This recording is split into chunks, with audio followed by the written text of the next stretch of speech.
Next speaker will be Dr. Pascal Zanders, who is a senior researcher fellow at the European Union Institute for Security Studies, who is working in the area of BW and CW. And if there will be light, I will be able to give you the exact title. So he will talk on lessons on verification from various treaties and their application to the IAEA. Please, Jean-Pascal. Thank you very much. It's really interesting. The only topic that's non-nuclear and the lights go out. Thank you very much, first and foremost, for the invitation here. When Emily wrote to me, I was kind of pleasantly surprised, but surprised nonetheless to be invited as a non-nuclear expert to speak in a conference on the future of the NPT. Moreover, I had to speak in a session which has no mission. It's just entitled IAEA, and then my instructions were not to speak about that organization. So I had to try to find something of a topic here, but I assumed since my own background is in chemical biological weapons that the reference was probably to get some insights from both treaties.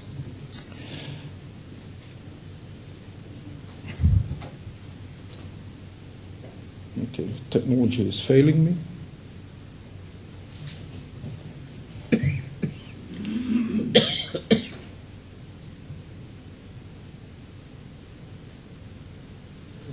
Okay.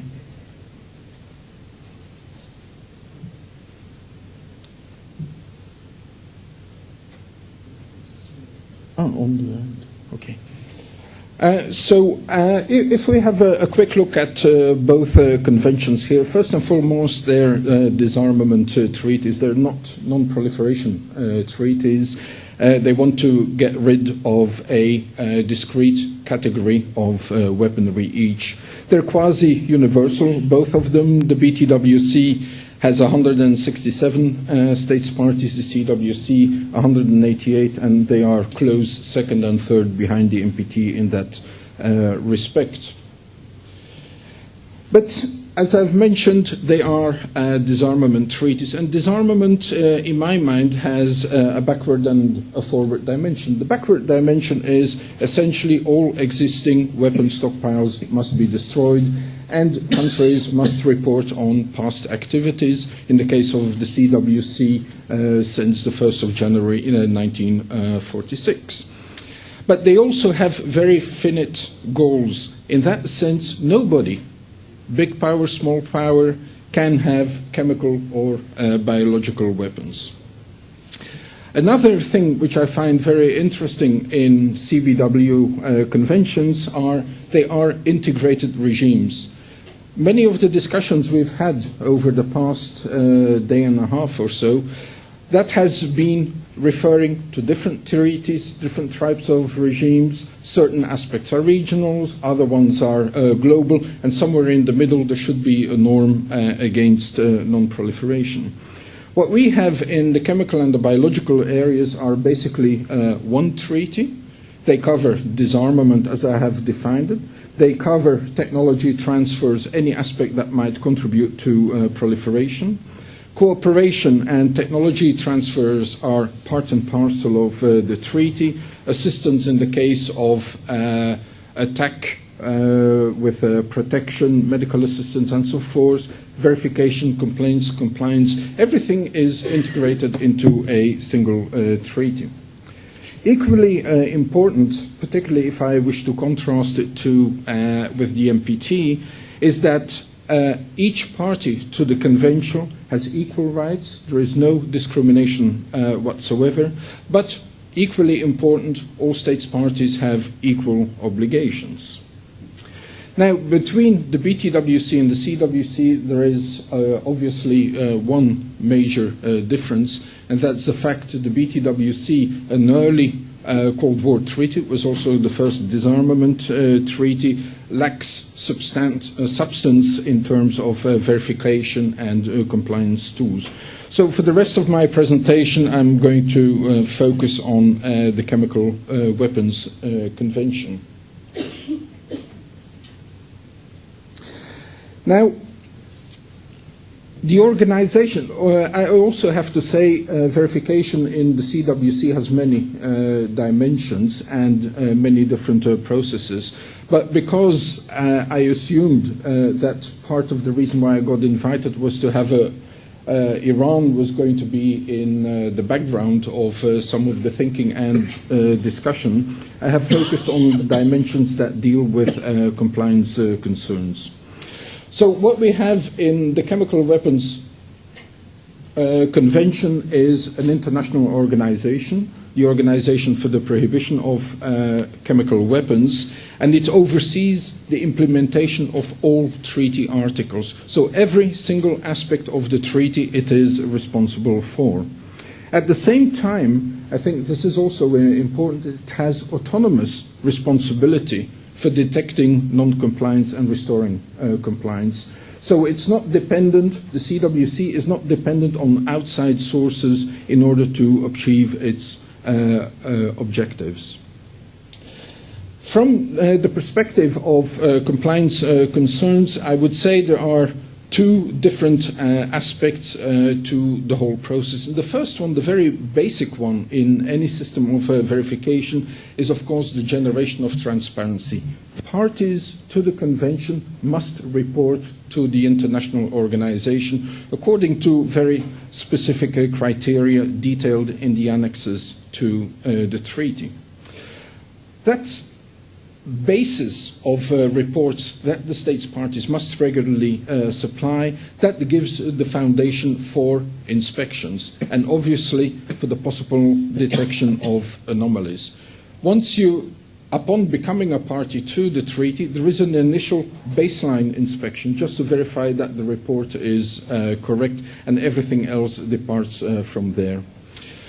From looking at anomalies, then there are four major categories of activities, which are consultations, clarification requests, challenge inspections, which are closest to the special inspections Ollie was referring to, and then finally the investigation of alleged use of chemical weapons. I'm not going to deal with the latter one in my presentation.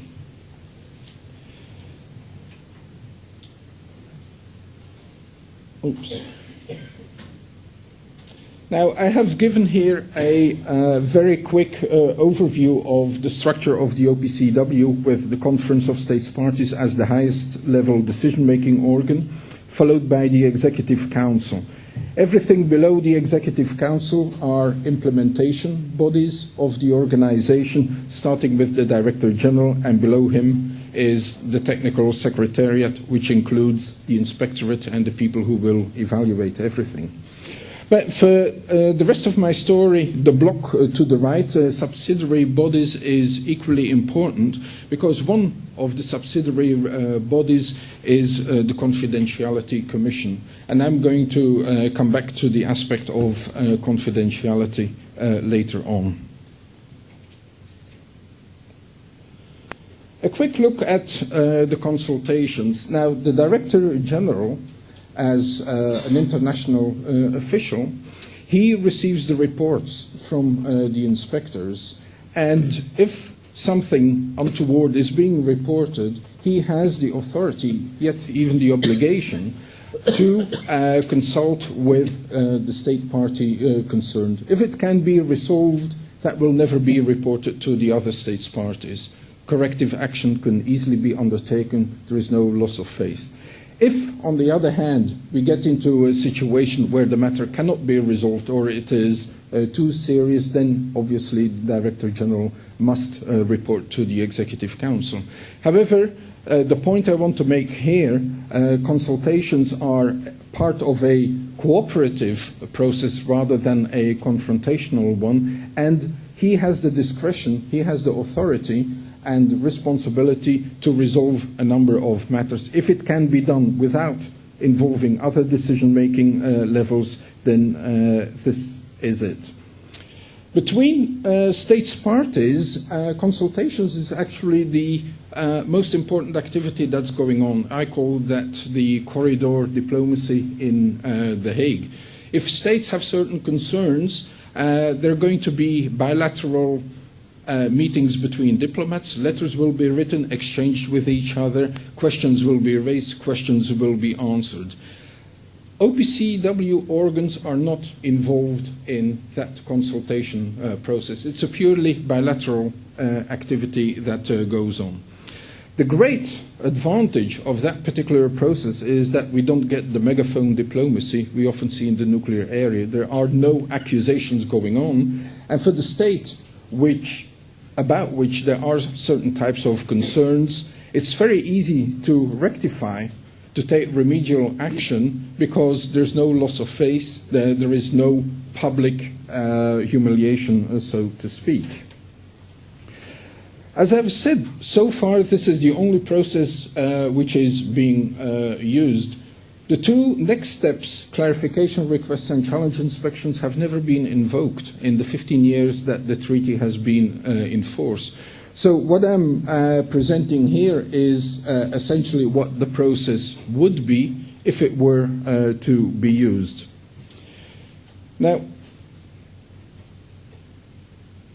clarification requests, as you can see from the slide, it's a pretty complicated process. It has various steps, but I'm not going to go through every step with you. If you want to have a copy of the slides, I'm going to be quite happy to send it to you. But what I want to emphasize here is, first, it's a formal procedure, unless the bilateral consultations.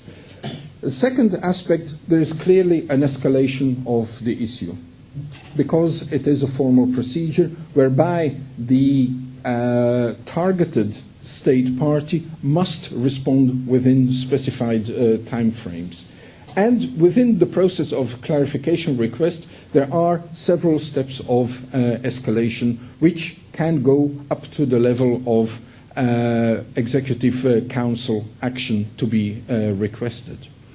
It is very important, as this process develops, there is really a very big stick behind the door, because whatever happens in the sequence that I've outlined there, the requesting state party, the one who has the compliance concern, can always initiate a challenge inspection. The initiation of the challenge inspection is independent of the progress being made in this process. Now, why did I outline it in that type of detail? I wanted to emphasize the deadlines. They're marked in red, and you're going to notice how short they are. As soon as a state party receives a letter, the request for further information, for clarification, that state party has 10 days to reply. If that reply is unsatisfactory, that's a bilateral level, the Executive Council can be involved. Again, what we have is, if the requesting state party goes to the Executive Council, the EC has 24 hours to submit the letter to the state party that is being targeted. Again, 10 days to reply to that. But what happens here is a higher level of authority being involved to put pressure on it. In the further step of escalation is that the Executive Council can be involved in the whole process, not just in terms of sending the letter, but in taking further action, requesting further information, and so forth.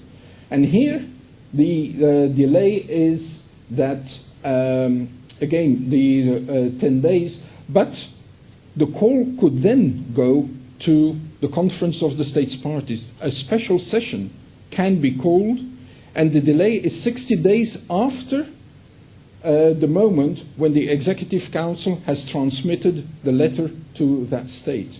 In other words, the whole process we're talking about to address non-compliance under clarification request takes place within a framework of, say, 70 to 90 days, almost, I just want to mention that in contrast to some of the delays that Oli has been referring to for nuclear issues. Always bear in mind the big stick of challenge inspection is behind the door there.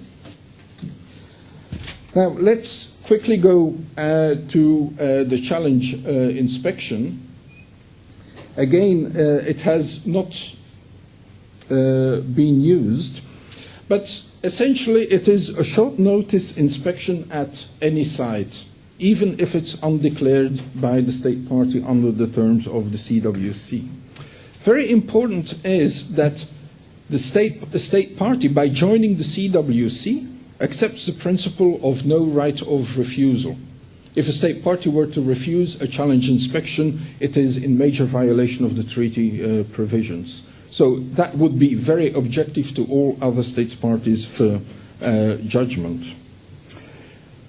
Then, very important is, as soon as a request for challenge inspection is received by the Executive Council and the Director General, the process starts and is unstoppable, basically.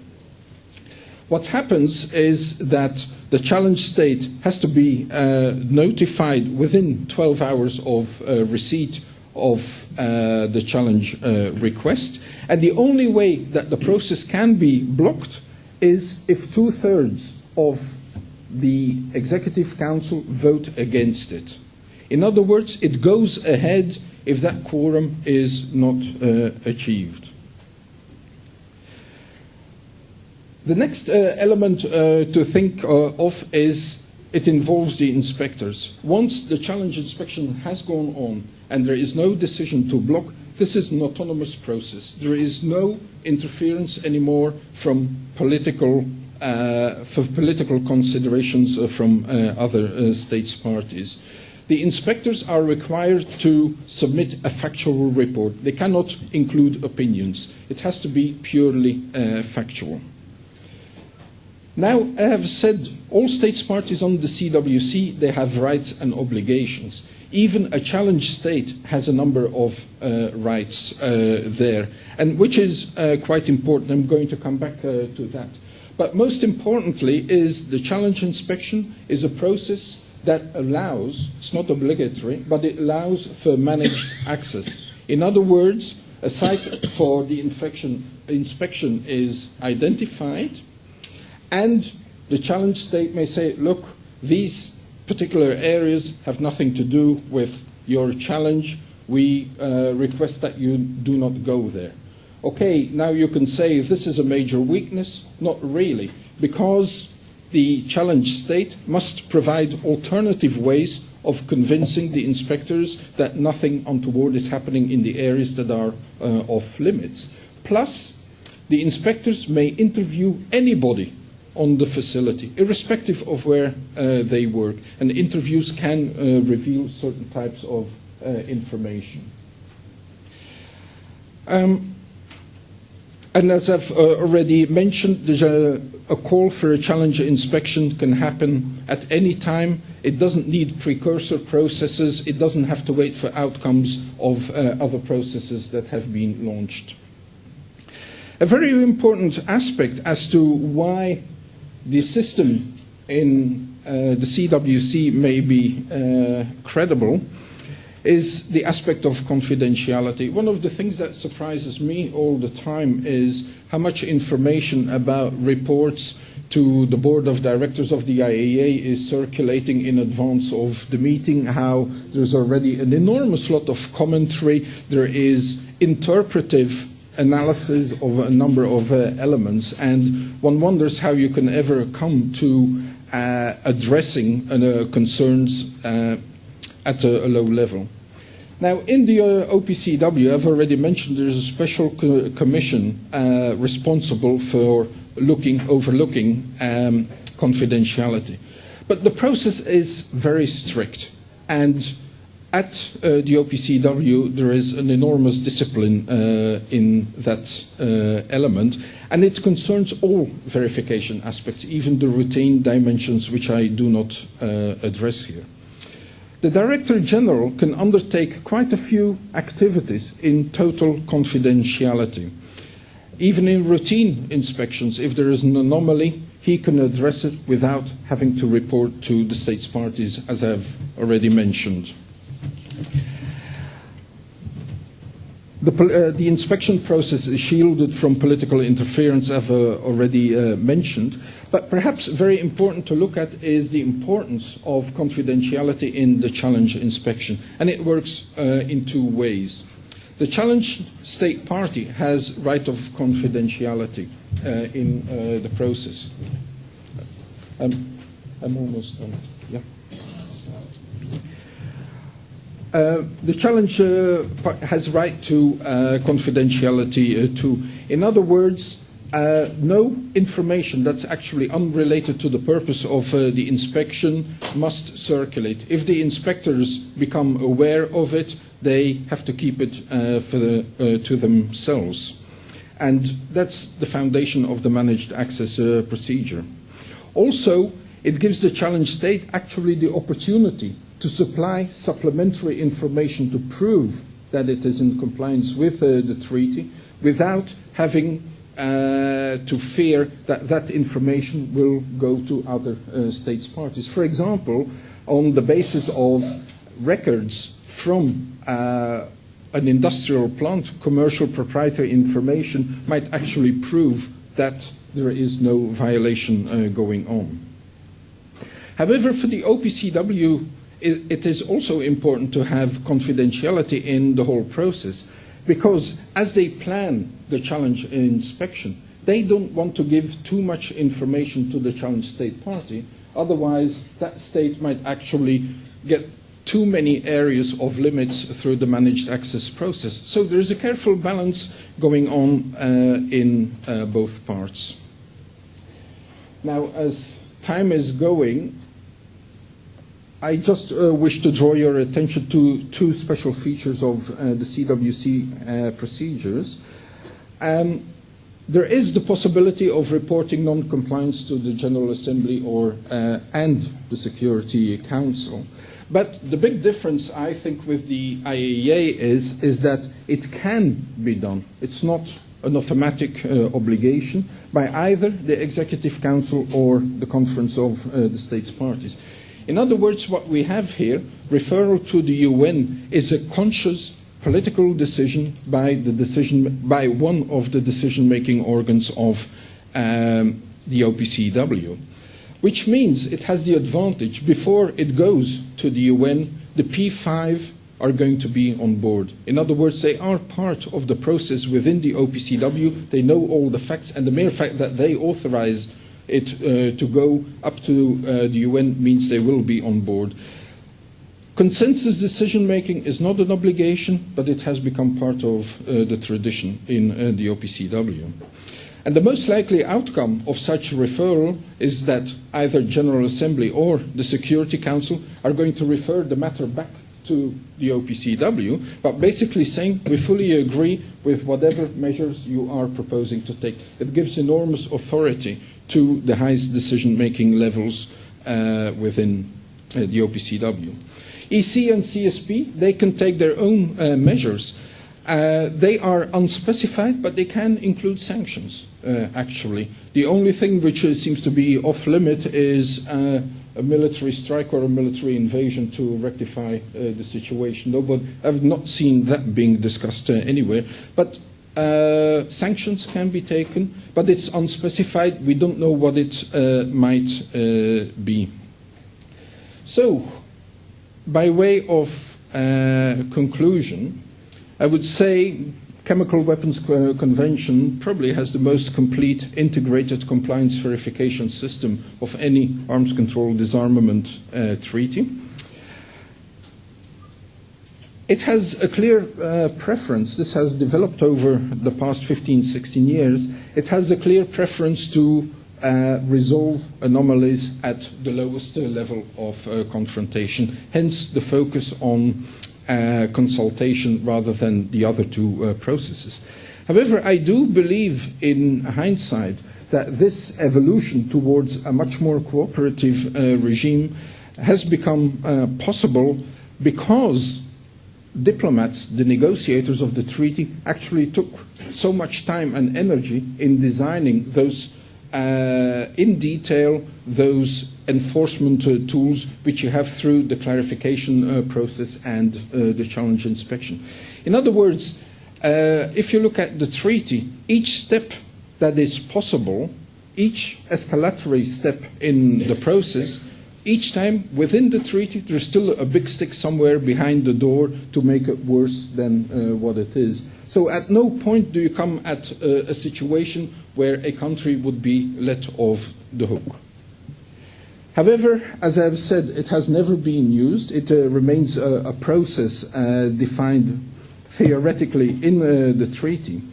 But as we can see, the verification of the CWC through developments of technology, industrial processes, and so on, will have to go on major changes. So these challenges have nothing to do with the compliance regime. They have more to do with the routine verification. Irrespective of what happens in science, technology, and so forth, it's not going to change the fundamentals of the processes I have mentioned.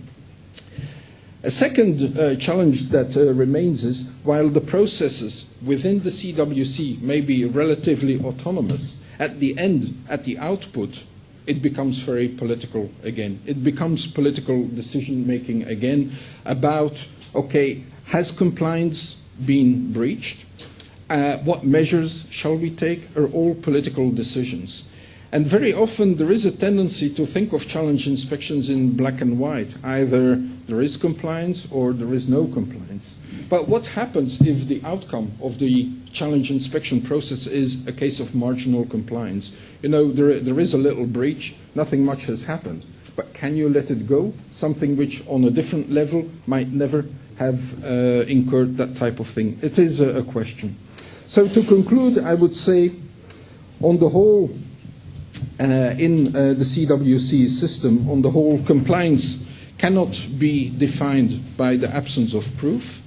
In the CWC, a state party is required to supply the proof of absence. And failure to supply such proof of absence in itself would be a major case of non-compliance with the treaty. Thank you very much.